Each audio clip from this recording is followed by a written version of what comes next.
আল্লাহ তালার কাছে নইতে হবে। এই মাথা নোয়ানোর মানে হচ্ছে আল্লাহ তালার দরবারে বিনয়ী হওয়া, তার আনুগত্য প্রাণ ভরে মেনে নেওয়া। আল্লাহ তালা বিনয়কে বড় পছন্দ করেন। এটি শুধু আল্লাহ তালার গুলামের ক্ষেত্রে নয়, মানুষের সাথে আচরণের ক্ষেত্রেও বিনয় হচ্ছে প্রকৃত মুমিনের আত্মার ভূষণ। যে মানুষ যত বিনয়ী হয়, আল্লাহ তালা মানুষের মনে তার প্রতি তত বেশি ভালোবাসা পয়দা করে দেন। কিন্তু যে মানুষ বিনয়ী হতে পারে না, সে মানুষের সামনে এসে অন্যরা যতই তাকে সম্মান প্রদর্শন করুক, আড়ালে আবদালে তাকে সম্মান করে না। বলে যে এই লোকটা অহংকারী, দাম্ভিক, উদ্যত। বিনয়ী মানুষের ক্ষেত্রে মানুষ এই ধারণা নেয় না। মানুষ বলে ইনি মাটির মানুষ। মাটির মানুষ মানে কি?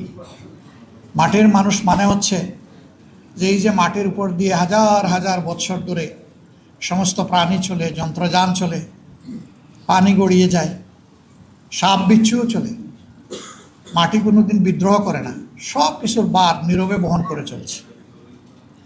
বিনয়ী মানুষটাও তার সমাজকে ধারণ করে সমাজের দুঃখ, কষ্ট, বঞ্চনা সে তার ঘাড়ে নিবে এবং সেইটা ফেলে দেবে না, বিদ্রোহ করবে না। সেইটা নিয়ে অন্যকে রিলিফ দেওয়ার, শান্তি দেওয়ার চেষ্টা করবে। সম্মানিত বন্ধুগণ, আল্লাহ তালার পক্ষ থেকে মানুষকে সেই বিনয়টাই অবলম্বন করতে বলা হয়েছে।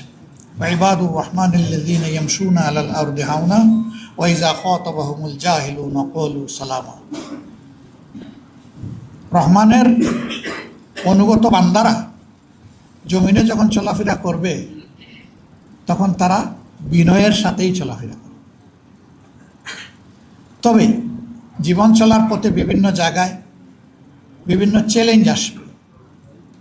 কিছু মানুষ তার বিনয়ের পথটাকে রুদ্ধ করে দিতে চাইবে, তার সরল এবং সত্য পথের উপর চলাকে বন্ধ করে দিতে চাইবে, তাকে বিভিন্ন প্রশ্নমানে জর্জরিত করবে, কুতর্কে জড়াবে, তার উপর মিথ্যা অপবাদ আরোপ করবে।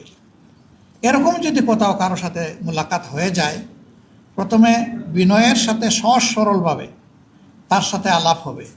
যদি মনে হয় যে সে তো হার মানার লোক না, সে যে কোনো মূল্যে সত্য মিথ্যা হোক সে জিততে আসছে, এই ক্ষেত্রে আল্লাহ তালা সমাধান দিয়ে, ঔষধ দিয়ে বলছেন, এখানে ঔষধ হলো সালামা, ওর শান্তি কামনা করে এখান থেকে চলে যাওয়া, আল্লাহর দেওয়া মূল্যবান সময়কে নষ্ট না করা। ওলামা হজরত, আপনারা চলতে গিয়ে দেখবেন চলাফেরায় যে দিনের ব্যাপারে অনেকেই সেই রকম চ্যালেঞ্জ ছুড়ে দেবে। এই ক্ষেত্রে আল্লাহ তালা বলেন নাই যে চ্যালেঞ্জের মোকাবিলায় তুমি আর একটা শক্ত পাল্টা চ্যালেঞ্জ ছুড়ে দাও।